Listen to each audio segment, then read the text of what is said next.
Hello and welcome to The Traitors, 100% Faithful, where we talk all things Season 2, The Traitors, from shocking banishments to even more shocking murders.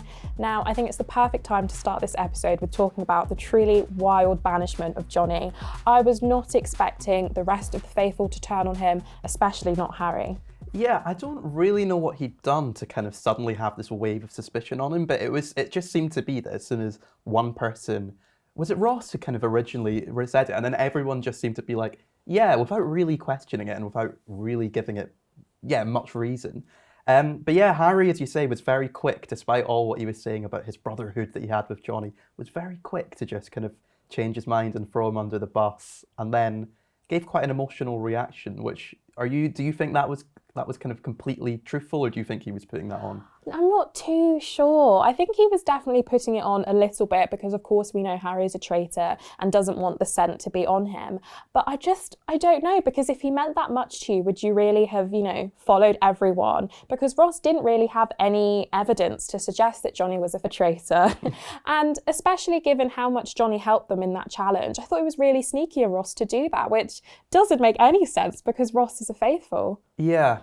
I do think Harry, the emotion that he had was at least kind of on the kind of basic level real. I think he was genuinely a bit upset, but I think he maybe kind of exaggerated it for the camera. But it clearly worked. I mean, no one was to begin with, no one was really had any suspicions of him, and I think definitely now after that, it really kind of helped secure his kind of faithful credentials, even though he is, as we know, a traitor. Definitely. Well, someone's alarm bells did ring, and that was Jazz, who some people are saying is the new Sherlock Holmes of our time. He has been bang on the money. Now, of course, he hasn't suspected Miles just yet, but he suspects Paul, and now he suspects Harry. But I just don't think he has much evidence other than their body language to really prove to the rest of the faithfuls that they are the ones against them. Yeah, and I think, he keeps saying that he doesn't want to kind of say it too much out in the open because Paul's so popular and he's got this kind of cult of personality around him. But I don't know, I think he's just got to not be a coward. I think he's just got to put his foot down and say it. Because what's the worst it's going to... I think, to be honest, the more you accuse someone who is actually a traitor of being a traitor, the less likely you are to get murdered, because they don't want then it to seem obvious like it was them. So I think he's got to just throw caution to the wind and just say it, especially now he's had that conversation with Paul. Well, Paul kind of took him aside, which I think was a major misstep for Paul to do it at all, but then especially to mention that Harry had told him what Jazz had been saying, because that has kind of, for the first time, I think, made Jazz... I don't think Jazz was suspicious of Harry before then, but now he's kind of... You can see the cogs turning in his head.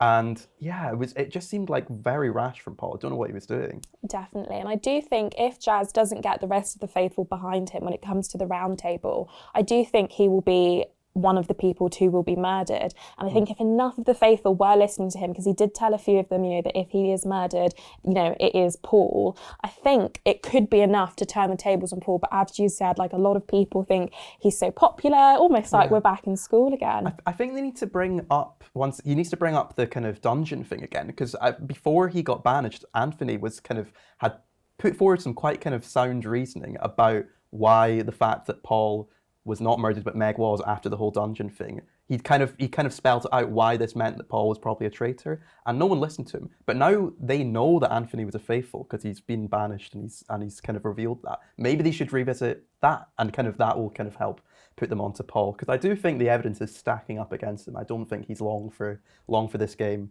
Absolutely. Well, there is one person who is not on Paul's trails, and that is Diane. And as we saw in the ending of episode 3, she may not have long left on the show. Now, of course, we saw that Miles was going to give her a drink that would have meant she was murdered. But as a lot of people are talking about it, is she going to drink it? Yeah, I mean, it does seem like she's going to drink it, doesn't it? But I just think the one kind of kernel of doubt in my mind is that if they really wanted a cliffhanger, which they always do, they would have edited it such that we kind of end the episode before we see who Miles has given the chalice to. And just because the fact that we've seen him give it to Diane makes me think there must be another twist. Otherwise, why not just end the episode a few seconds earlier? But then maybe they're just kind of teasing us to think that there's going to be a twist and then there's not.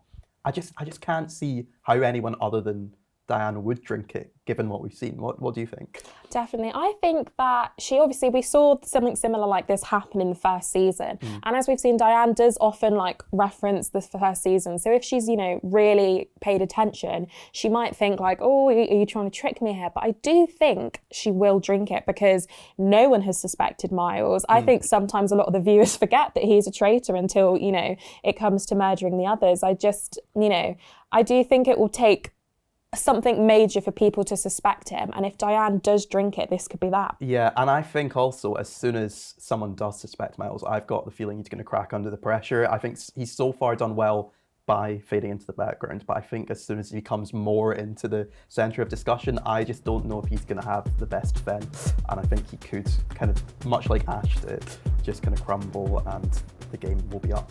Absolutely. So could this be the end of the Traitors? Well, don't forget to share your thoughts with us at Radio Times on X.